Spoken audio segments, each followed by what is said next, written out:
Saudações, aqui é o Rafael, retomando o canal Café com Escrita aqui no YouTube. Eu estive ausente aqui do YouTube por algum tempo, né? Faz alguns meses que eu não posto nada. Mas foi por bons motivos, eu tive bons motivos para fazê-lo. Enfim, questões familiares e coisas boas, projetos bons. Eu sempre gosto de lembrar que antes de ter um canal no YouTube, eu nunca fui um YouTuber, né? Assim, eu sou antes de mais nada um escritor, um, um profissional enfim, tenho a minha vida familiar. O canal aqui é algo que eu gosto de fazer, mas não é algo sobre o qual eu posso realmente não é minha prioridade quando tem outras coisas acontecendo na minha vida. Mas sempre que eu posso, eu gosto de estar aqui, eu gosto de interagir com vocês aqui no YouTube. Então, sempre que ocorre alguma coisa, não é todo assunto que eu me sinto à vontade para falar aqui no YouTube. Eu já tive vídeos meus que foram retirados do ar sem prévio aviso.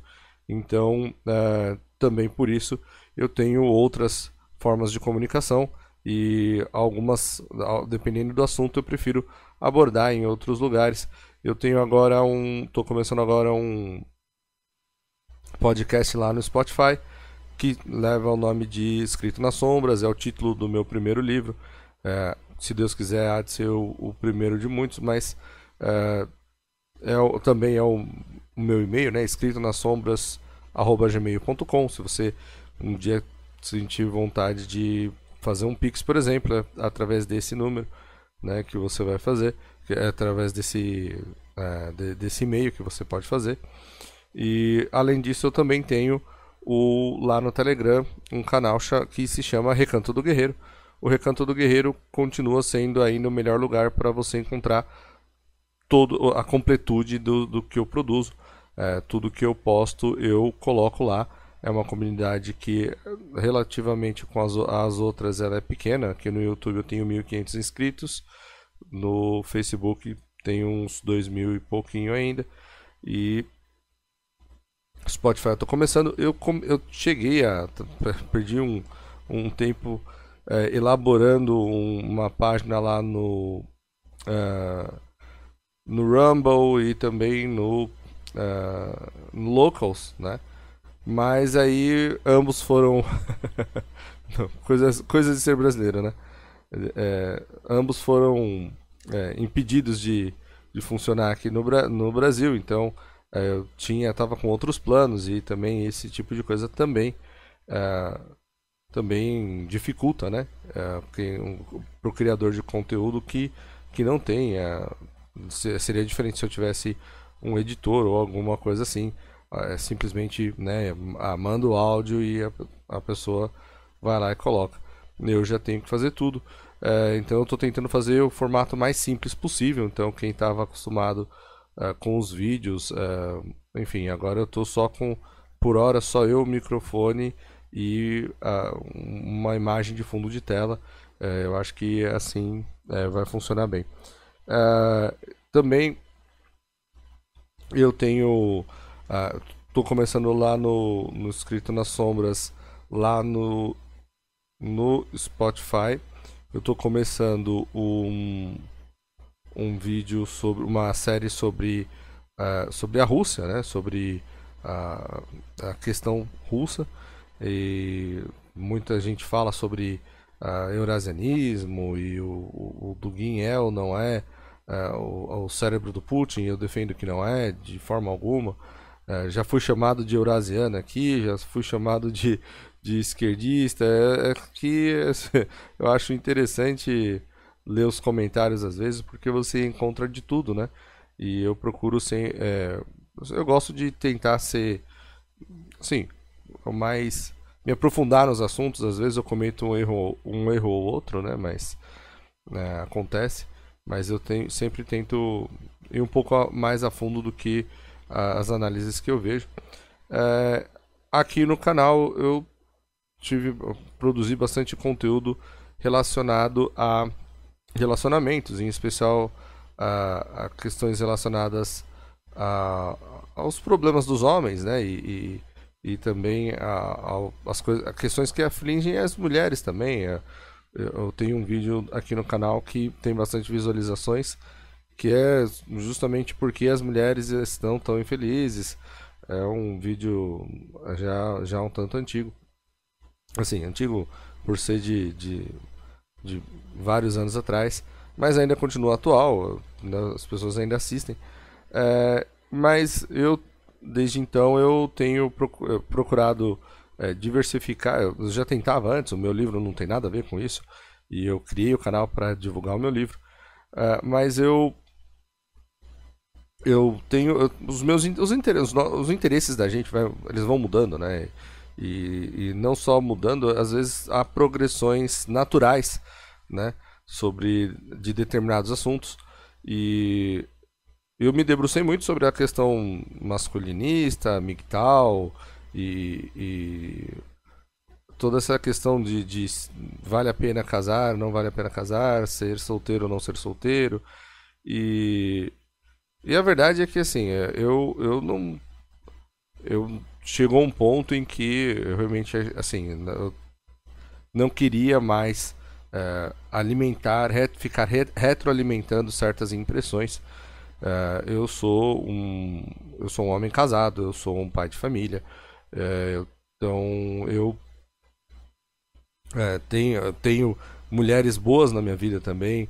Também tive algumas decepções muito graves com homens na minha vida. Melhor amigo que melhor, coisas assim, né? Figuras masculinas na minha vida que também, um sócio que de repente te passa a perna. Então, assim, nós vivemos numa sociedade que é uma sociedade muito caída e eu, assim, eu sou casado há 16 anos, né? Assim, casado não, mas eu estou junto com a minha esposa há 16 anos, não como esposa, mas enfim, estamos juntos há 16 anos. Uma parte desse tempo ela como minha esposa, é a mãe dos meus filhos, é, eu não posso ficar retroalimentando certas ideias de que nenhuma mulher presta ou que existem mulheres unicórnio. A verdade é que o ser humano é o ser humano, né? E eu realmente acredito que sem o auxílio de forças espirituais, todo ser humano é passível de cair. Embora eu também saiba que existe uma outra questão que está ligada às funções cognitivas do ser humano e questões de fatores psicológicos e como se chega nisso. Enfim, são diversos podcasts que eu posso fazer sobre isso, mas para me aprofundar nessa questão. Mas a verdade é que a sociedade ela nutre certas características nas pessoas. Algumas delas é até difícil para mim entender. Eu tenho uma relação com o sensorial que, indo atrás de fazer testes psicológicos e tudo mais, eu tenho uma ligação com o sensorial que é diferente das demais pessoas, né? Eu sou uma pessoa mais que está, assim, função cognitiva mais ligada à intuição, e então eu tenho essa necessidade eu sempre vou atrás primeiro das grandes abstrações, depois das informações, e então e assim vou buscar restabelecer uma relação com os valores que estão na sociedade antes de me prender a questões sensoriais. E as pessoas não são assim. Isso é perceptível até quando eu estou estudando. Eu sou um escritor, assim, eu pretendo publicar muitos livros ainda, mas eu também tenho noção das minhas limitações, principalmente depois de ter publicado meu primeiro livro. Eu gosto do livro, acho bom, acho uma boa leitura, mas eu vejo que dá para melhorar e eu busco sempre ler ou ir atrás e ver o que está sendo publicado. e, em especial os autores nacionais, né, os escritores nacionais e principalmente escritor de ficção, de obra literária, né? E aqui o Brasil é muito fraco nessa área. Se você parar para pensar na literatura contemporânea, não que não existam, não que não possam existir bons autores, mas os que existem estão, no geral, escondidos do público. O país consome bastante literatura estrangeira, pouca literatura nacional, então tem esse fator. Mas, por exemplo, voltando para essa questão sensorial, eu passei vendo os canais da TV a cabo que tem aqui no Brasil, e eu passei por aquele Canal Brasil e estava passando tava anunciando, né? E eu parei para assistir um tanto daquele filme chamado Malu de Bicicleta, que é um filme baseado no livro de mesmo título, homônimo, do Marcelo Rubens Paiva, que também tem, se eu muito não me engano, ele tem um outro livro que eu perdão, eu tive uma interrupçãozinha. O Marcelo Rubens Paiva, ele tem um outro livro que é bastante famoso aqui, que é o Feliz Ano Velho, se eu não me engano. E se não me for, às vezes eu confundo o nome dos livros e das pessoas, mas eu acho que é isso. E enfim, eu parei para assistir um pouco o filme e tudo mais. E a premissa do filme até que ela tem essa característica novelesca que impregna aqui a literatura, os romances brasileiros mais recentes, mais novelesca assim, como de novela da Globo, influência da Globo mesmo. Mas a premissa até que é interessante, a ideia de que o, o cara é um mulherengo e ele se apaixona pela tal da Malu de bicicleta e só que eles resolvem se casar, só que ele e ela eles chegam numa espécie de acordo em que um não vai invadir a privacidade do outro e ele acaba achando que ela está traindo ele e porque ela está e de pensar que ela está traindo ele vai lá e acaba traindo ele acaba traindo ela, né? Então o filme acho que ele gira em torno dessa ideia dos ciúmes, o livro, né? E tudo ele gira em torno dessa ideia de que os ciúmes dele é que acaba e a insegurança dele acabam fazendo com que ele acabe traindo a tal da Malu de bicicleta. O spoiler do filme inteiro, né? Ou do livro inteiro, se você pretendia ler, desculpa, acabei de estragar a sua barata. Mas o que me chamou a atenção bom, é um livro barra filme, né? É uma obra que teve um seu alcance, é um autor que tem alguma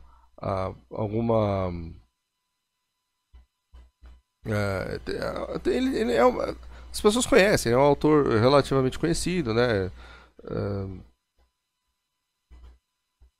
Então é um autor que tem alguma projeção. Mas eu ficava olhando aqueles personagens e vendo as interações. E o roteiro do filme também é do Marcelo Rubens Paiva, pelo que eu vi ali, pelo que eu pesquisei um pouquinho. E eu ficava me perguntando, mas quem são essas pessoas? Assim, eu não há.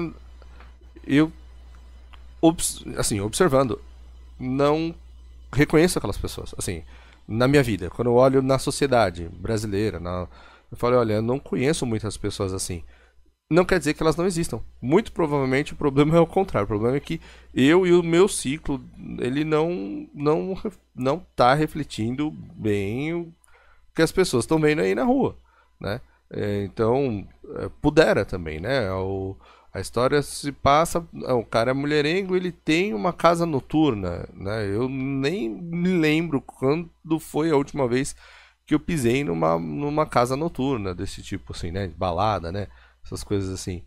É, então, assim, eu tava tentando traçar ali os processos cognitivos, porque eu ando estudando essas questões psicológicas, eu gosto já, sempre estudei, mas isso, sempre fui atrás para entender, eu concordo com muita coisa, discordo de muita coisa, enfim, não vem ao caso aqui no podcast de hoje, mas e eu fiquei observando, mas olhando assim, tentando traçar e eu literalmente não conseguia, assim, é, parece são estereótipos absurdos para mim e que tomam ações e decisões que estão desgarradas da realidade para mim, assim, né?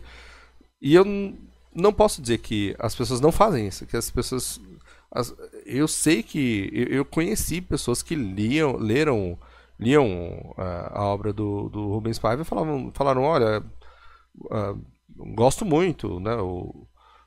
Acho muito bom e tudo mais.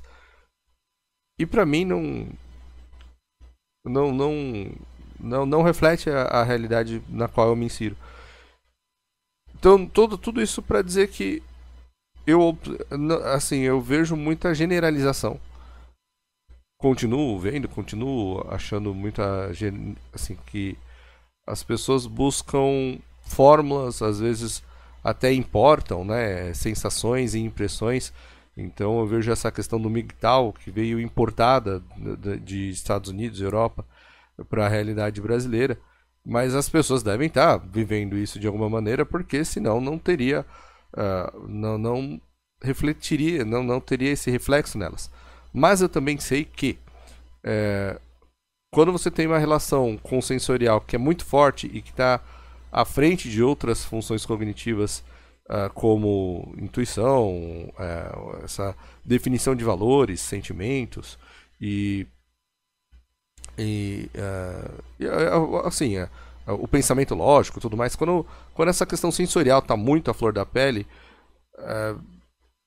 é a sociedade que acaba ditando para as pessoas o que é o normal, como elas devem viver, inclusive a vida amorosa delas.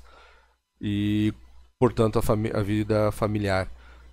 Quais são, o que ela deve colocar na frente, o que ela deve colocar atrás. E a maior parte das pessoas, estatisticamente falando, então, tantos, se você pegar pelo qualquer métrica que você psicológica, se você for atrás da psicologia que você olhar e isso é fácil de pesquisar.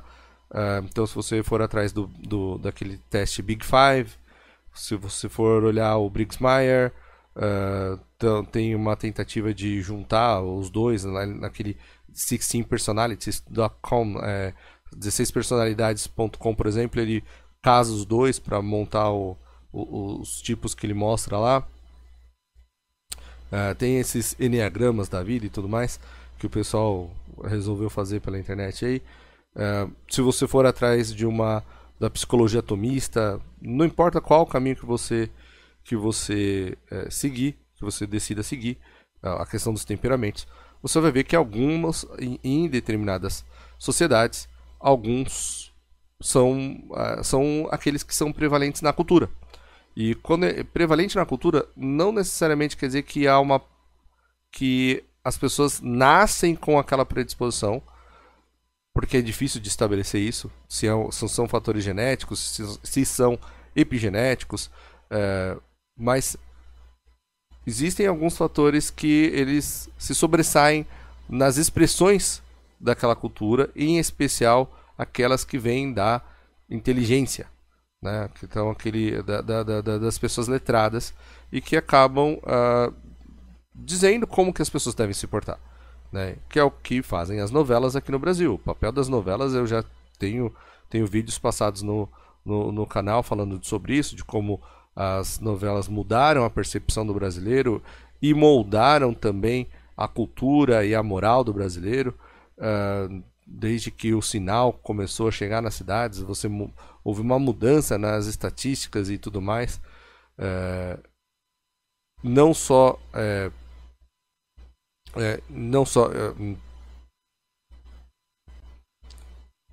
também é importante ressaltar a influência que o esporte, a forma como o esporte, em especial o futebol, moldou, né, a mentalidade foi modificando e moldando a mentalidade do brasileiro, e isso tem um impacto direto nas funções cognitivas das pessoas, né? Então você tem já de muito tempo que o brasileiro é um povo, assim, se você for olhar para aqueles 4 temperamentos clássicos, o brasileiro tende ao sanguíneo. O que é o sanguíneo? É aquele que tem uma reação imediata, né, àquilo que está sendo falado, e ele, em seguida, ele,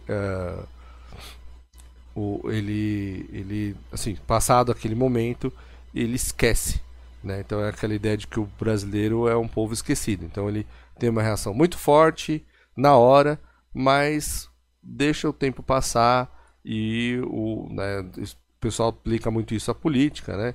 Então que o brasileiro esquece. O brasileiro aí falam, o brasileiro está mudando um pouco, mas essa ainda é a tendência do brasileiro. Pelo menos é isso que eu sempre ouvi falar, e de fato você vai ver que se você coloca a população para fazer os testes, né, seja o Briggs-Myers, você vai ver que isso se reflete. Você vê ali, estatisticamente falando, alguns tipos né,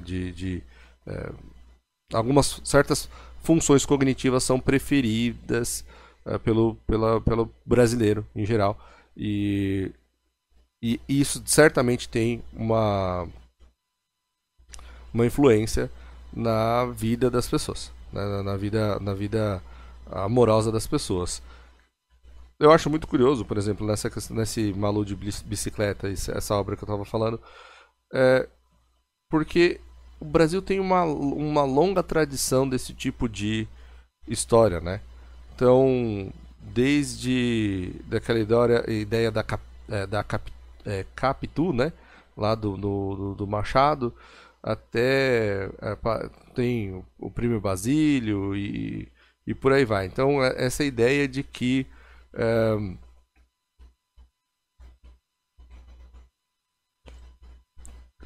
então, bom, apesar que o Primo Basílio é do Essa de Queiroz, ele é português, mas a literatura brasileira, ela né, luso-brasileira, né, vamos colocar assim, ela tem tem a farsa de Inês Pereira, né, então vamos voltar, dá para voltar lá atrás.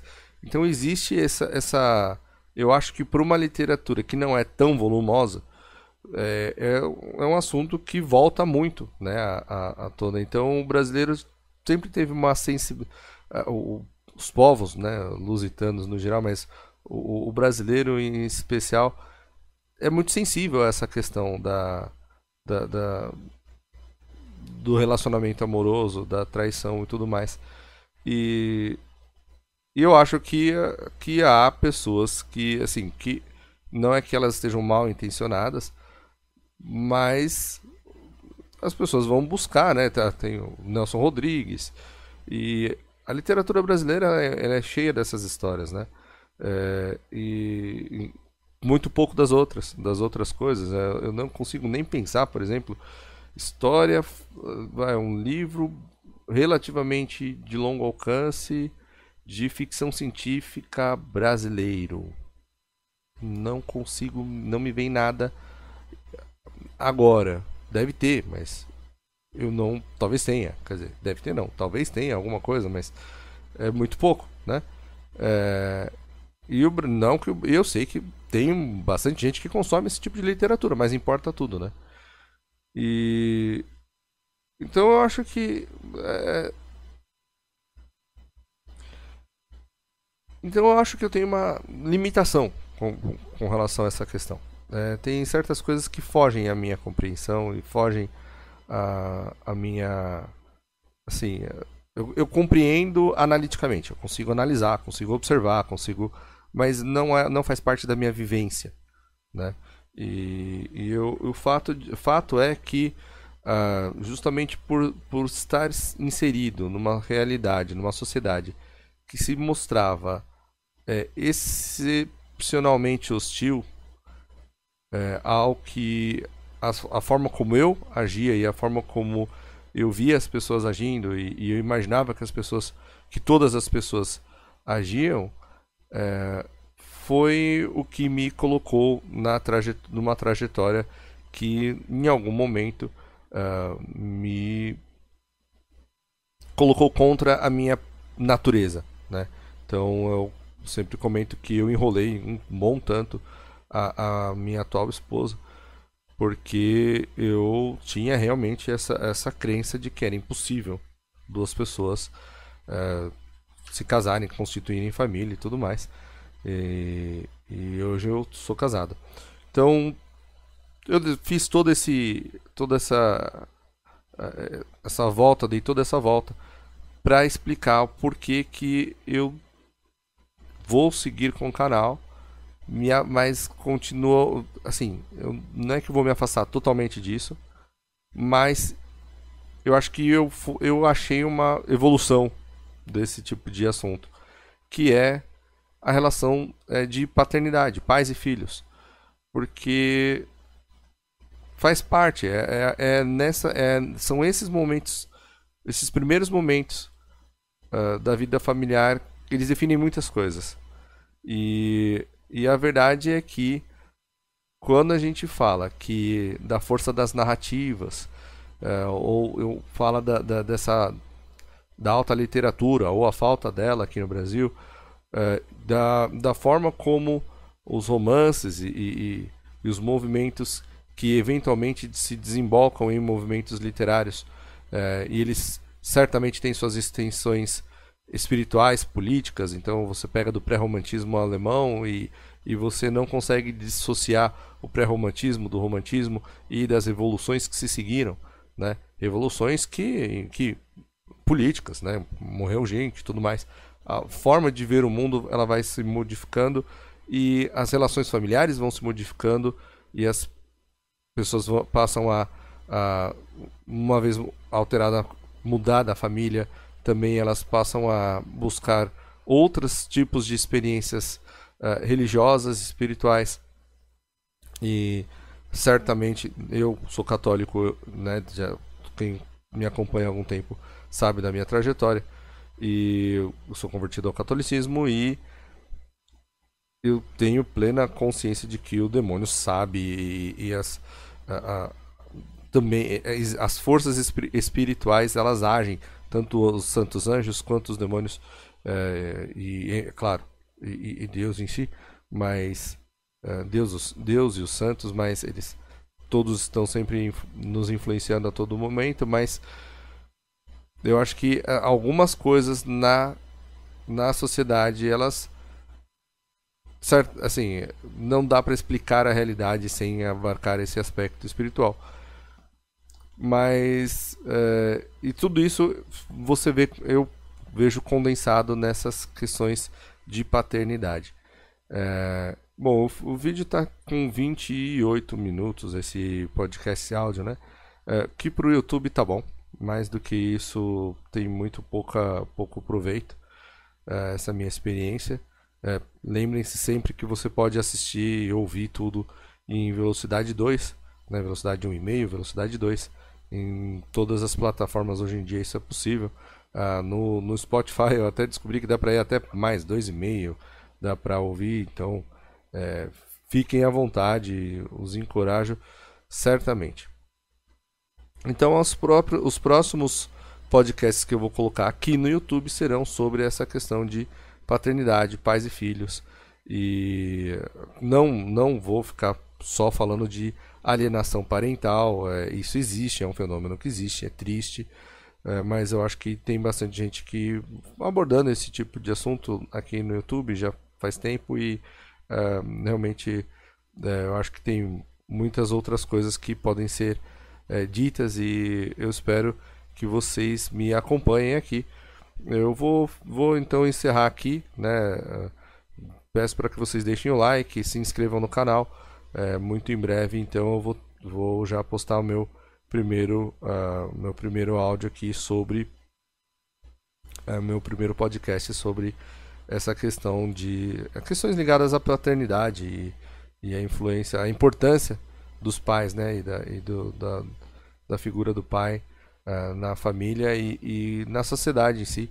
Também vou buscar sempre falar dessas questões psicológicas e cognitivas e fisiológicas também, que estejam relacionadas a esses assuntos aqui no Café com Escrita.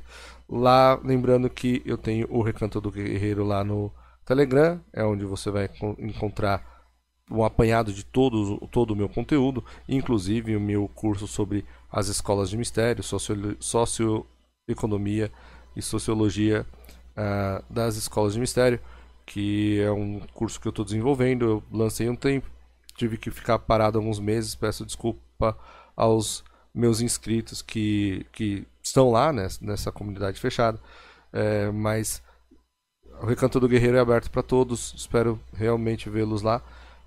E no Spotify, o Escrito nas Sombras. Lembrando que eu posto no Spotify e coloco lá no Telegram. Eu estou agora falando sobre a última cruzada da Rússia, né? A Rússia e a última cruzada, que eu acho que é um assunto legal, tem bastante coisa para falar. Então é isso aí. Fiquem com Deus, eu vou ficando por aqui e deixe seu like, deixe os comentários. Eu gosto muito de interagir com vocês. É isso. Fiquem com Deus e até a próxima.